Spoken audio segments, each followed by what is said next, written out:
কতগুলো নাম আছে, নামের অর্থটাই হলো কাজ। আঞ্জুমানে মফিদুল ইসলামের অর্থ কি কেউ জানি মাথা ঘামায় বলে মনে হয় না, সঙ্গে সঙ্গে মনে করে যে কাজ। এই নামটা ওই কাজের অর্থবাহক।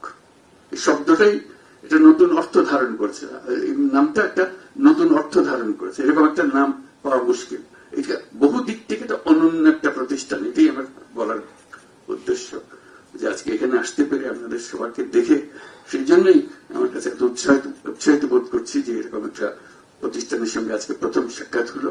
বাংলাদেশে বহু প্রতিষ্ঠান আছে, স্বাভাবিক যে কোনো দেশে থাকে, বাংলাদেশেও আছে। বহু চেষ্টা হয়, কেউ বছর থেকে, কেউ 6 মাস থেকে, কেউ 10 বছর থেকে, নানা থেকে। এত দীর্ঘমেয়াদী একটা প্রতিষ্ঠান টিকে আছে শুধু নয়, এটা মজবুত আছে এবং বড় রকম ভাবে শক্তভাবে কার্যক্রম পরিচালনা করছে, নানা দিকে ছড়িয়ে যাচ্ছে। লাশ দখল করার সঙ্গে সঙ্গে অন্যান্য কাজগুলো যাদের এটিএমদের দিকে নজর দিচ্ছে। এটা অবাক কেন? এরকম আরো প্রতিষ্ঠান খুঁজে পাওয়া যায় কিনা, পুরা উপমহাদেশে এরকম দৃষ্টান্ত আছে কিনা আমার জানা নেই। কাজেই সে একটা অনন্য প্রতিষ্ঠান হিসেবে যে এত বছর ধরে সেবা চালিয়ে যাচ্ছে, কোনোদিন এটা নিয়ে কোনো খবর কাগজে প্রকাশিত হয় না। একমাত্র বলা হয়েছে আঞ্জুমান মফিদুল ইসলাম লাশ দাফন করেছে। এই দুটো শব্দের সঙ্গে আমরা পরিচিত।